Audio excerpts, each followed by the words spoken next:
भारत देश दुनिया की सबसे पुरानी सिविलाइजेशंस में से एक है। हमारा इतिहास हजारों साल पुराना और दुनिया भर में पॉपुलर है। यूं ही नहीं, हर साल हजारों टूरिस्ट दूर दूर से हमारी रिच हेरिटेज को देखने पहुंचते हैं। हमारे कल्चर में मंदिरों का बहुत महत्व है। हमारे प्राचीन मंदिर एक्सीलेंट आर्किटेक्चर और कारीगरी का एग्जाम्पल है। कई मंदिर तो ऐसे हैं जो अपने आप में किसी रहस्य से कम नहीं है।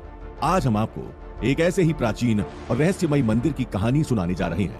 हम बात करेंगे उत्तराखंड के केदारनाथ मंदिर की। यह मंदिर एक ऐसा अनोखा मंदिर है जिसे किसने बनाया इसके एग्जैक्ट प्रूफ तो मौजूद नहीं है, लेकिन मंदिर के निर्माण को लेकर हमारे एंशिएंट पुराणों में कई कहानियां मशहूर हैं। कोई कहता है कि इस मंदिर को महाभारत काल में पांडवों ने पाप से मुक्त होने के लिए बनाया, तो कोई कहता है कि इसे आदि शंकराचार्य ने 8वीं सदी में बनाया। इन सभी कहानियों के बीच एक बात तो तय है कि यह मंदिर कई सारे सीक्रेट से भरा हुआ है, जिसके बारे में जानना एक कमाल का एक्सपीरियंस है। आपको जानकर हैरानी होगी कि आस्था और भक्ति का प्रतीक केदारनाथ मंदिर 400 सालों तक बर्फ में दबा था, और उस वक्त कोई ये नहीं जानता था कि बर्फ के अंदर बाबा भोलेनाथ का प्राचीन मंदिर है। आप केदारनाथ के उन पुजारियों के बारे में भी जानेंगे जिनके बारे में एक समय ऐसी मान्यता थी कि उनके पास सुपरनैचुरल पावर्स हुआ करती थी। केदारनाथ महादेव का मंदिर करोड़ों श्रद्धालुओं की आस्था का केंद्र तो है ही, लेकिन अपने कमाल के निर्माण, अपनी रिमोट लोकेशन और एक रिच हिस्ट्री की बदौलत ये मंदिर कई नेशनल और इंटरनेशनल रिसर्चर्स को अपनी ओर अट्रैक्ट करता है। क्या आपको पता है कि केदारनाथ और भारत के कुछ दूसरे शिव मंदिर जियोग्राफिकली एक स्ट्रेट लाइन में बने हैं, वो भी तब जब दुनिया में कोई एडवांस टेक्नोलॉजी नहीं थी। हिमालय की गोद में बसा केदारनाथ मंदिर उत्तराखंड के रुद्रप्रयाग जिले में है। ये उत्तराखंड में सबसे ऊंचाई पर बना मंदिर है। इसका निर्माण इतना कमाल का है कि इसके जैसा दूसरा मंदिर पूरी दुनिया में कहीं नहीं है। मंदिर के बारे में आगे बढ़े उससे पहले इसके बेमिसाल आर्किटेक्चर की बात जरूर होनी चाहिए। दोस्तों, ये मंदिर सी लेवल से 3600 मीटर ऊपर बना है। इसका कंस्ट्रक्शन कुछ ऐसा लगता है कि इसे इंसानों ने नहीं, सुपर ह्यूमंस ने बनाया है। पांडवों के बाद कई वर्षों तक मंदिर का बाल भी बांका नहीं हुआ, लेकिन 8वीं शताब्दी तक मंदिर कई जगह से टूट चुका था। ऐसी मान्यता है कि 8वीं शताब्दी में जगत गुरु शंकराचार्य ने इसका रिनोवेशन कराया। ऐसे में यह मंदिर 1200 साल से अपनी जगह पर मजबूती के साथ खड़ा है। तो फिर उस वक्त ऐसी कौन सी टेक्नोलॉजी थी जिस वजह से यह मंदिर इतने सालों के बाद भी सही सलामत है? इसके पत्थरों को आपस में जोड़ने के लिए इंटरलॉकिंग तकनीक का इस्तेमाल किया गया है ना? वाकई कमाल का कंस्ट्रक्शन। जरा सोचिए कि आज हमें किसी बिल्डिंग को बनाने के लिए क्रेन्स, मैकेनिकल लिफ्ट्स और बहुत सी मॉडर्न मशीन्स की जरूरत पड़ती है। वहीं हजारों साल पहले हिमालय के रिमोट रीजन, जहां आसानी से चलना भी मुश्किल है, वहां इतने हजारों टन भारी पत्थरों से इतना विशाल मंदिर कैसे बनाया गया होगा? हम इसके बारे में भी आगे जरूर सुनेंगे। लेकिन दोस्तों, केदारनाथ मंदिर का इतिहास और निर्माण जितना हैरान करने वाला है, उससे कहीं ज्यादा एक्साइटिंग है केदारनाथ मंदिर की यात्रा, जो कि अपने आप में एक एडवेंचर है। माना जाता है कि केदारनाथ की यात्रा हजारों वर्षों से जारी है। आज भी केदारनाथ यात्रा 4 धाम की यात्रा में सबसे महत्वपूर्ण होती है। अगर आप केदारनाथ आना चाहते हैं तो समझ लीजिए कि केदारनाथ के आसपास कोई रेलवे स्टेशन नहीं है। इसका सबसे नजदीकी railway station Rishikesh railway station है, जो गौरीकुंड से लगभग 210 किलोमीटर है, और उसके लिए आपके पास सिर्फ 6 महीने का वक्त होता है, क्योंकि ये मंदिर साल में सिर्फ 6 महीने ही खुला रहता है। इस दौरान हम इंसान यानी आम लोग भगवान शिव की पूजा कर सकते हैं, लेकिन बाद के 6 महीने ये मंदिर बंद होता है। पुराणों के अनुसार इन 6 महीनों में यक्ष और गंधर्व केदारनाथ मंदिर आकर भगवान शिव की पूजा करते हैं। लेकिन इसके पीछे क्या वजह है, इस राज से भी हम आगे पर्दा उठाने जा रहे हैं। दोस्तों, क्या आप जानते हैं केदारनाथ मंदिर का निर्माण पांडवों ने कराया है? केदारनाथ मंदिर इतना पुराना है कि इसका जिक्र हमारे पौराणिक ग्रंथों में भी मिलता है। स्कंद पुराण, वायु पुराण, केदार कल्प और केदार खंड में इस मंदिर के बारे में बड़े विस्तार से लिखा गया है। वायु पुराण के अनुसार जब ब्रह्मा जी ने यह सृष्टि बनाई तो उसकी रक्षा के लिए भगवान विष्णु ने नर और नारायण नाम के 2 ऋषियों का अवतार लिया। उन्होंने केदारनाथ के गंधमादन पर्वत पर भगवान शिव को प्रसन्न करने के लिए कड़ी तपस्या की। भगवान शिव उनकी तपस्या से खुश हुए और उन्हें दर्शन दिए। भगवान शिव ने नर और नारायण से वरदान मांगने को कहा। नर और नारायण ने भगवान शिव से अपने साक्षात रूप में केदार भूमि में ही रह जाने का वरदान मांगा। भगवान शिव ने उन्हें वरदान दिया और तथास्तु कहकर चले गए। तब से ही केदारनाथ भूमि को भगवान शिव का निवास स्थान माना जाता है। लेकिन केदारनाथ मंदिर की सबसे पॉपुलर और इंटरेस्टिंग स्टोरी पांडवों से जुड़ी है। आपने ग्रेट एपिक महाभारत की कहानी तो सुनी ही होगी। महाभारत के युद्ध को दुनिया का सबसे बड़ा युद्ध माना जाता है। इसमें पांडवों ने कौरवों को हराकर विजय प्राप्त की थी। लेकिन इस युद्ध के बाद क्या हुआ, ये बहुत कम लोग जानते हैं। महाभारत के युद्ध को धर्म और अधर्म के बीच का युद्ध कहा गया है। इस युद्ध में धर्म की रक्षा के लिए पांडवों को उनके ही भाई कौरवों से युद्ध करना पड़ा था। पूरे 18 दिन चली इस लड़ाई में पांडवों की जीत हुई। उन्होंने दुर्योधन और दूसरे सभी कौरवों को मार गिराया। इतना ही नहीं, युद्ध जीतने के लिए पांडवों को अपने गुरु द्रोणाचार्य, भीष्म पितामह और कई रिश्तेदारों को मारना पड़ा। युद्ध खत्म होने के बाद पांडवों को हस्तिनापुर का साम्राज्य तो मिल गया, लेकिन उन्हें सेटिस्फैक्शन नहीं मिल रहा था। अपने ही भाइयों और गुरुओं को मारने का गिल्ट उन्हें परेशान कर रहा था। ऐसे में युधिष्ठिर, भीम, अर्जुन, नकुल, सहदेव और द्रौपदी मिलकर भगवान कृष्ण के पास पहुंचे। पांडवों ने उन्हें अपनी सिचुएशन के बारे में बताया। हालांकि कई जगह भगवान कृष्ण की जगह महर्षि वेद व्यास का भी जिक्र है, लेकिन सबसे ज्यादा मान्यता भगवान कृष्ण को लेकर है। कहते हैं भगवान कृष्ण ने पांडवों की पीड़ा सुनी और फिर उन्हें बताया कि पांडवों ने युद्ध में अपने भाइयों और कई ब्राह्मणों की हत्या की है, इसलिए उन्हें गोत्र हत्या और ब्राह्मण हत्या का पाप लगा है। अगर पांडव स्वर्ग जाना चाहते हैं तो पहले उन्हें अपने इस पाप का प्रायश्चित करके शुद्ध होना होगा। लेकिन कैसे?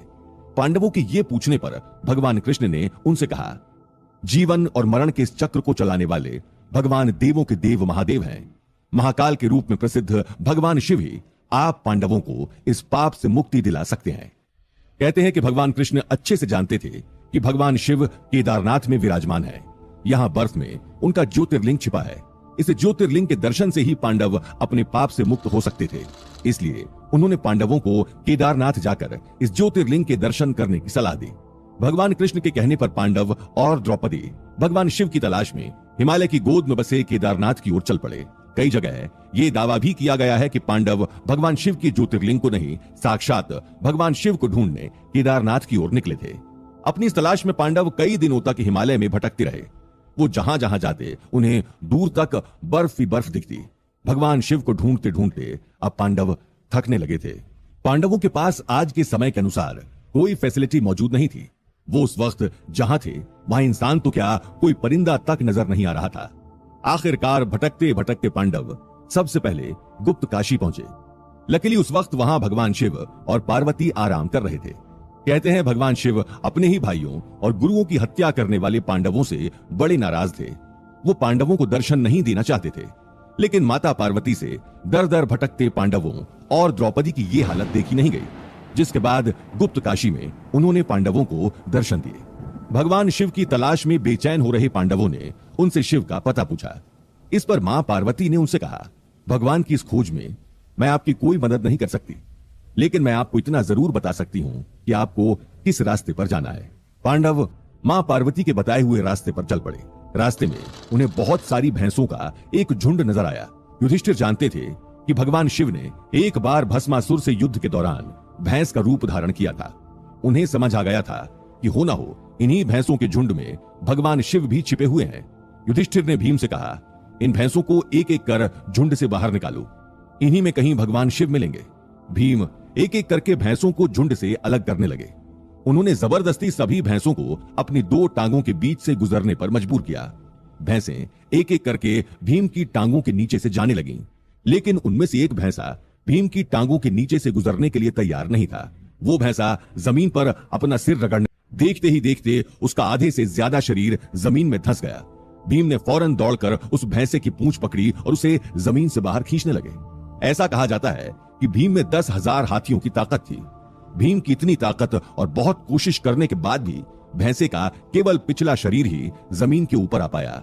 पांडवों की दृढ़ आस्था देख भगवान शिव ने प्रसन्न होकर उन्हें दर्शन दिए और उन्हें पाप से मुक्त किया। पांडवों के साथ हुई इस घटना के दौरान भैंस रूप धारण करने वाले भगवान शिव का केवल पिछला हिस्सा जमीन के ऊपर आ सका। इसलिए केदारनाथ मंदिर में आज भी शिव जी की इसी रूप में पूजा होती है, जबकि उनके शरीर के बाकी 4 हिस्से अलग अलग जगह पर निकले थे। शिव जी के शरीर के ये भाग जहां जहां निकले उसे आज पंच केदार कहा जाता है। पुराणों के अनुसार शिव जी के धड़ का ऊपरी भाग नेपाल के पशुपतिनाथ में निकला।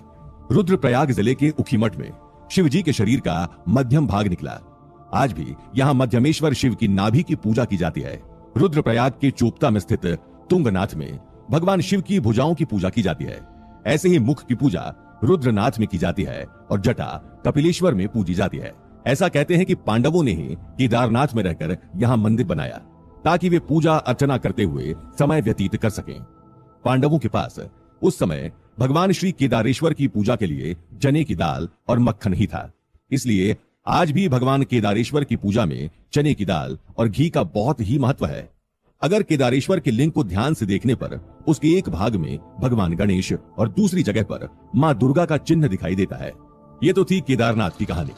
लेकिन दोस्तों, क्या आपने कभी गौर किया है कि भगवान शिव हमेशा किसी दूर दराज के एकांत इलाके में ही रहते हैं, जैसे कैलाश पर्वत, अमरनाथ या दूसरे दूर इलाकों में। केदारनाथ में भी कुछ ऐसी ही जगह हैं जो आज भी केवल साल में 6 महीने ही खुलती हैं। बाकी के 6 महीने भगवान शिव एकांतवास में रहते हैं। दोस्तों, जैसा कि हमने आपको शुरुआत में बताया था कि केदारनाथ धाम के दरवाजे अक्षय तृतीया के दिन खुलते हैं और 6 महीने बाद भाई दूज को बंद होते हैं। हजारों साल पुराने इस केदारनाथ मंदिर की पूजा बड़े विधि विधान के साथ होती है। सुबह की सबसे पहली पूजा में ज्योतिर्लिंग को पवित्र जल से स्नान कराया जाता है। इसके बाद घी का लेप लगाया जाता है। फिर ज्योतिर्लिंग की आरती होती है, जिसमें आम भक्त भी शामिल हो सकते हैं। शाम के समय भगवान शिव का श्रृंगार किया जाता है। इस दौरान भक्त केवल दूर से ही भगवान के दर्शन कर सकते हैं। कहते हैं, दुनिया इधर की उधर हो जाए, केदारनाथ धाम की पूजा खंडित नहीं हो सकती। ऐसी मान्यता है कि ये 6 महीने मनुष्य यानी आम इंसान केदार बाबा की पूजा करते हैं। इसके बाद 6 महीने इस इलाके में भारी बर्फ होने के कारण मंदिर बंद रहता है। लेकिन इसके पीछे एक माइथोलॉजिकल कहानी भी है। कहते हैं कि ये अगले 6 महीने यक्ष और गंधर्वों के लिए तय हैं। इस दौरान वो केदारनाथ मंदिर में आकर भगवान शिव की पूजा करते हैं।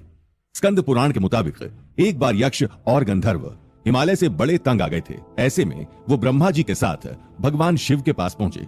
भगवान शिव ने हिमालय को पर्वतों का राजा बना दिया और सभी देवताओं, यक्षों और गंधर्वों के लिए भी जगह तय कर दी। शिव जी खुद भी केदारनाथ ज्योतिर्लिंग के रूप में धरती पर रहने लगे। ऐसे में आदिकाल से ही यक्ष और गंधर्व भी भगवान शिव की पूजा करने यहाँ आते थे। आज भी ये 6 महीने यक्षों और गंधर्वों के लिए रिजर्व्ड होते हैं। केदारनाथ के कपाट बंद होने पर भगवान शिव की पंचमुखी चांदी की मूर्ति को उखी मठ के ओमकारेश्वर मंदिर में ले जाया जाता है, जहां अगले 6 महीने तक उसकी पूजा अर्चना की जाती है। केदारनाथ मंदिर के मुख्य पुजारी को रावल कहा जाता है। वो कर्नाटक के वीरशैव कम्युनिटी से आते हैं। रावल की मदद के लिए 3 सहायक पुजारी भी होते हैं। लेकिन केदारनाथ के पुजारियों का एक बड़ा रोचक इतिहास है। दरअसल आदिकाल से ही भगवान शिव की पूजा करने वाला एक बड़ा वर्ग रहा है। 4वीं शताब्दी में भगवान शिव की पूजा आराधना करने वाले लोग खुद को पशुपात कहकर बुलाते थे। ऐसा इसलिए क्योंकि भगवान शिव को पशुओं का भगवान भी कहा जाता है। नेपाल में भगवान शिव का पशुपतिनाथ मंदिर बड़ा प्रसिद्ध है। आपने भगवान नंदी और दूसरे पशुओं को भगवान शिव की सेवा में जरूर उन पर बने शोज में देखा होगा। ऐसा कहते हैं कि पशुपात कम्युनिटी के लोग भी खुद को भगवान शिव का नंदी ही समझकर भगवान की पूजा करते थे। उनका रहन सहन और बर्ताव भी नंदियों की तरह होता था। वो शिव मंत्रों का जाप करते रहते और उन्हें सुपर नेचुरल पावर्स भी मिली थी। वहीं शिवजी के सेनापति वीरभद्र को ही आज भैरवनाथ के नाम से जानते हैं। ऐसी भी मान्यता है कि शमशान का देवता कहलाने वाले भैरव भगवान शिव के गुस्से से जन्मे हैं, यानी वो भगवान शिव का ही एक रूप है। इसलिए भैरव बाबा गढ़वाली संस्कृति के प्रमुख देवता है। केदारनाथ में भैरवनाथ का एक खुला मंदिर भी है। केदारनाथ के इतिहास के अनुसार 6वीं शताब्दी के बाद से ही केदारनाथ धाम में भक्तों और राजाओं की रुचि बढ़ने लगी थी। 10वीं शताब्दी के आते आते केदारनाथ एक प्रसिद्ध तीर्थ स्थल बन चुका था। इस वक्त तक केदारनाथ दूसरे तीर्थ क्षेत्रों से भी जुड़ चुका था। इस वक्त तक कई राजा भगवान शिव के दर्शन के लिए केदारनाथ पहुंचने लगे थे। 13वीं शताब्दी तक केदारनाथ के आसपास बहुत से राजाओं ने मंदिरों का निर्माण शुरू कर दिया था। देश के दूसरे इलाकों के पुजारी यहां भेजे जाने लगे। धीरे धीरे ये क्षेत्र एक प्रमुख और वेल कनेक्टेड तीर्थ क्षेत्र बन गया। चंपन तार जैसे प्रसिद्ध साउथ इंडियन पोइट्स ने तो 7वीं शताब्दी में केदारनाथ का उल्लेख अपनी कविताओं में भी किया था। बताया जाता है कि 13वीं से लेकर 19वीं शताब्दी के बीच नाथ और वीरशैव कम्युनिटीज काफी पॉपुलर थीं। उन्हें भगवान शिव का सबसे बड़ा भक्त कहा जाता था। इन कम्युनिटीज के लोगों को भगवान शिव से जुड़े पुराण और ग्रंथ मुंह जबानी याद थे। वीरशैव समुदाय के अनुसार केदारनाथ उनके 5 मठों में से एक है। केदारनाथ के अलावा रामपुरी, उज्जैन, श्रीशैलम और वाराणसी अन्य मठ हैं। हर मठ के लिए एक जगत गुरु है। उन्हीं के शिष्य केदारनाथ गुप्त काशी के विश्वनाथ मंदिर, मध्यमेश्वर मंदिर और ओमकारेश्वर मंदिर उखी मठ में पुजारियों का काम करते हैं। केदारनाथ के बारे में बात हो और गढ़वाल के बारे में बात ना हो, ऐसा नहीं हो सकता। जैसा कि आपने सुना कि 13वीं शताब्दी के बाद से ही केदारनाथ कई राजाओं से लेकर सामान्य लोगों के लिए तीर्थ स्थल के रूप में प्रसिद्ध हो चुका था। इसके बाद अगली 4 सदियों तक केदारनाथ बद्रीनाथ धाम के आसपास कई छोटी छोटी रियासतें राज करने लगी। हर रियासत ने यहाँ अपना एक किला, जिसे गढ़ कहते हैं, उसे बनवाया। यहीं से इस क्षेत्र का नाम गढ़वाल पड़ा। ये छोटी छोटी रियासतें 16वीं शताब्दी में राजा अजयपाल की रियासत में मिलकर एक हो गईं। अजयपाल परमार वंश के एक राजा थे। ऐसा कहते हैं कि इस क्षेत्र की रिमोटनेस की वजह से ही अन्य क्षेत्रों के कंपैरिजन में इसका डेवलपमेंट धीमा हुआ। ऐसा भी माना जाता है कि इस क्षेत्र को एक नया रूप तब मिला जब यहां शंकराचार्य का आगमन हुआ। इस समय काल में भारत और तिब्बत के बीच व्यापारिक रिश्ते बन गए थे। ये तीर्थ यात्रा भी पैसे कमाने का एक मेजर सोर्स बन गई थी।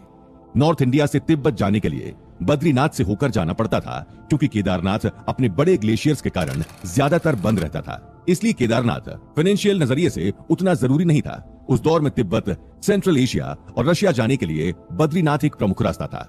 ब्रिटिशर्स ने इस रूट का खूब फायदा उठाया। उन्हें यहाँ सिल्क, कश्मीर वूल, सोना, नमक और बोरामकस मिलता था। साल 1815 में गोरखाओं को हराकर ब्रिटिश ने इस इलाके को अपने अधीन कर लिया। आपने दुनिया के कई अजूबों और उनसे जुड़ी अलग अलग कहानियां सुनी होंगी। समय के साथ हर पुराना मंदिर, महल या दूसरा कोई मॉन्यूमेंट खराब होने लगता है। कई मॉन्यूमेंट वक्त की मार नहीं झेल पाते और खंडहर में बदल जाते हैं। लेकिन केदारनाथ एक ऐसा प्राचीन मंदिर है जो आज भी हजारों सालों से जैसे का वैसा खड़ा है। केदारनाथ मंदिर को भारी भरकम पत्थरों को जोड़कर बनाया गया है। ये अपने आप में एक अजूबा ही है। लेकिन आपको ये जानकर इससे भी ज्यादा हैरानी होगी कि यह मंदिर करीब 400 सालों तक बर्फ के नीचे दबा रहा। जब मंदिर कई जगहों से टूटने लगा तो 8वीं सदी में जगत गुरु शंकराचार्य ने इसे रिनोवेट कराया। लेकिन दोस्तों, क्या आप जानते हैं कि इसके कई सालों बाद दुनिया में एक लिटिल आइस एज भी आया? जी हाँ दोस्तों, 1300 टू 1900 एडी के पीरियड को लिटिल आइस एज कहा जाता है। केदारनाथ तो पहले ही हिमालय की गोद में बसा एक मंदिर है। कहते हैं लिटिल आइस एज में बर्फ ने इस मंदिर को पूरी तरह अपनी चपेट में ले लिया। इसके बाद 400 साल तक ये मंदिर बर्फ के नीचे दबा था। इस दौरान किसी को यह अंदाजा भी नहीं हुआ कि इस सुनसान बर्फीले इलाके में कोई ऐतिहासिक मंदिर भी दबा हुआ है। Wadia institute of Himalayan geology Dehradun के वैज्ञानिकों ने इस बारे में डिटेल स्टडी की है। लाइकेनोमेट्रिक डेटिंग पत्थरों की उम्र जानने की टेक्निक है। वैज्ञानिकों ने लाइकेनोमेट्रिक डेटिंग के जरिए केदारनाथ मंदिर से जुड़े एक बहुत बड़े राज को दुनिया के सामने लाया है। वैज्ञानिकों ने दावा किया कि यह मंदिर 400 साल तक बर्फ के नीचे दबा था। अपने इस दावे को साबित करने के लिए उन्होंने कुछ सबूत भी दिए। वैज्ञानिकों ने बताया कि मंदिर की दीवारों पर बहुत सी पीली लकीरें या लाइंस बनी हैं। ऐसी लकीरें तभी बन सकती हैं जब कोई ग्लेशियर या चट्टान लंबे वक्त तक मंदिर की दीवारों पर रगड़ती रही हो। वैज्ञानिकों का दावा है कि मंदिर के अंदर भी ग्लेशियर में जमे रहने के निशान हैं, क्योंकि अंदर के पत्थर बाहर की तुलना में ज्यादा पॉलिश नजर आते हैं।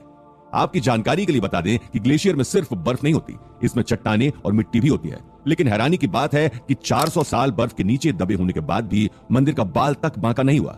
लाइकेनोमेट्रिक डेटिंग के मुताबिक केदारनाथ रीजन में ग्लेशियर फॉर्मेशन 14th सेंचुरी में शुरू हुआ और 1748 तक चला, और केदारनाथ चोराबरी ग्लेशियर का ही हिस्सा है। ये मंदिर 3 तरह से पहाड़ों से घिरा है। मंदाकिनी नदी के तट पर बसा केदारनाथ ठंडियों के दिनों में पूरी तरह से बर्फ से ढका रहता है। हिंदू पुराणों के अनुसार भगवान शिव न केवल सेवियर हैं बल्कि डिस्ट्रॉयर भी हैं। इस मंदिर का निर्माण ही कुछ इस तरह किया गया है कि कोई भी नेचुरल डिजास्टर इसका बाल भी बांका नहीं कर सका। केदारनाथ मंदिर 85 फीट ऊंचा है। इसकी लेंथ 187 फीट और विड्थ 80 फीट है। इसकी दीवारें 12 फीट मोटी हैं और बहुत मजबूत पत्थरों से बनी हैं। ये पत्थर 6 फीट ऊंचे एक चबूतरे पर स्थित हैं। रिसर्चर्स ने केदारनाथ मंदिर के 4 अलग अलग हिस्सों से रॉक सैंपल्स लिए।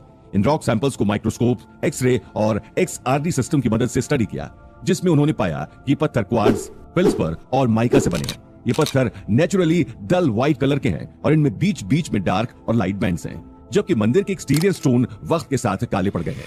रिलीजियस लिटरेचर और आर्कियोलॉजिकल स्टडीज के अनुसार ये मंदिर कम से कम 3000 साल पुराना है। हालांकि इस मंदिर की दीवारों पर बने आर्टवर्क 650 से 850 AD के बीच के बताए जाते हैं। पुराणों में मंदिर के आसपास ग्लेशियर होने का कोई जिक्र नहीं मिलता, इसलिए वैज्ञानिक मानते हैं कि मंदिर के पास ग्लेशियर की 3 वजहें हो सकती हैं। पहली ये कि ग्लेशियर मंदिर की मौजूदा लोकेशन से बहुत दूर हो, दूसरा ये कि उस इलाके में कोई ग्लेशियर ही ना रहा हो, और तीसरा ये कि वहां पहले भी ग्लेशियर रहा होगा जिसे काटकर ये मंदिर बनाया गया होगा। एक्सपर्ट्स मानते हैं कि साल 2013 की भीषण बाढ़ के बीच भी केदारनाथ मंदिर इसलिए बचा रहा क्योंकि इसका निर्माण और वास्तु बेजोड़ है। गढ़वाल के गोपेश्वर में गोपेश्वर महादेव या गोपीनाथ का मंदिर है। ये दिखने में बिल्कुल केदारनाथ मंदिर जैसा ही है। आर्किटेक्ट्स मानते हैं कि ये मंदिर भी केदारनाथ मंदिर की तरह मजबूत है। केदारनाथ मंदिर का एक और पत्थर बड़ा फेमस है। ये पत्थर हजारों साल पहले से यहाँ नहीं है, बल्कि 2013 में यहाँ आया। दरअसल 2013 में जब केदारनाथ में बाढ़ आई तो उस वैली में सब कुछ तहस नहस हो गया, लेकिन केदारनाथ मंदिर को कुछ नहीं हुआ। इसका एक बहुत बड़ा रीजन यही पत्थर है। दरअसल जब केदारनाथ में बाढ़ आई तो कहीं से एक बहुत बड़ा पत्थर आकर केदारनाथ मंदिर के ठीक पीछे फंस गया। इसी डायरेक्शन से पानी मंदिर की ओर आ रहा था, लेकिन इस पत्थर ने मंदिर के लिए शील्ड का काम किया। आज भी ये पत्थर केदारनाथ मंदिर के पीछे है। ये केदारनाथ मंदिर की एक चट्टान बनकर रक्षा कर रहा है। किंतु आखिर मंदिर को बचाने के लिए ठीक उसी वक्त उसी जगह ये पत्थर कैसे आ गया? ये महज एक कोइंसिडेंस है या फिर भगवान शिव की ही कोई लीला? आपने अब तक सुना कि कैसे केदारनाथ के मंदिर का निर्माण कितना रहस्यमयी और हैरत अंगेज है। इसके बारे में जानकर यह यकीन कर पाना बड़ा मुश्किल है कि इसका निर्माण इंसानों ने किया है। ऐसा लगता है कि इसे जरूर किसी सुपर ह्यूमन ने बनाया होगा, लेकिन यकीन मानिए हजारों साल पहले बगैर किसी मॉडर्न टेक्नोलॉजी के ये मंदिर बनाया गया है। दोस्तों, केदारनाथ मंदिर जैसा मार्बल दुनिया में शायद कहीं नहीं है, लेकिन इस मंदिर और भारत के दूसरे प्रसिद्ध ज्योतिर्लिंगों में एक कनेक्शन जरूर है। क्या आप बता सकते हैं कि वो क्या है? दरअसल केदारनाथ और बाकी ज्योतिर्लिंगों में ये कनेक्शन है कि केदारनाथ से लेकर साउथ इंडिया के आखिरी रामेश्वर ज्योतिर्लिंग तक ये सारे मंदिर जियोग्राफिकली एक स्ट्रेट लाइन में बने हैं। ये सारे ज्योतिर्लिंग 79 डिग्रीज लॉन्गिट्यूड पर स्थित हैं। केदारनाथ से शुरू करें तो ये 79.06 डिग्री पर है। ऐसे ही आंध्र प्रदेश का श्रीकालहस्ती मंदिर 79.70 डिग्री पर है। इसके बाद तेलंगाना का कालेश्वरम मंदिर 79.90 डिग्री पर है। वहीं तमिलनाडु के अरुणाचलेश्वर, थिल्लई नटराज, जम्मूकेश्वर, एकाम्बेश्वर नाथ मंदिर और रामेश्वरम मंदिर मिलकर एक सीधी लाइन बनाते हैं। जरा सोचिए, हजारों साल पहले बने इन मंदिरों को जियोमेट्रिकली इतना परफेक्ट कैसे बनाया गया होगा? इस तरह के प्राचीन मंदिरों के अद्भुत निर्माण को शब्दों में बयान करना संभव नहीं है। केदारनाथ से रामेश्वरम के बीच के सभी मंदिर एक स्ट्रेट लाइन में स्थित हैं। ऐसे बहुत सारे राज हैं जिन पर से पर्दा उठना बाकी है। जैसे जैसे हम इन मंदिरों के बारे में पढ़ते जाते हैं, हमारा इंटरेस्ट और ज्यादा बढ़ता जाता है। जैसे फिलहाल ये सोचिए कि हमारे पूर्वजों के पास ऐसी कौन सी टेक्नोलॉजी और साइंस थी जो उन्होंने ऐसा निर्माण कार्य किया, क्योंकि बिना किसी टेक्नोलॉजी के भी सदियों पहले बने ये मंदिर नेचर के 5 elements earth, water, fire, air और स्पेस को रिप्रेजेंट करते हैं। ये पांचों मंदिर वास्तु विज्ञान और वेद का अद्भुत संगम है।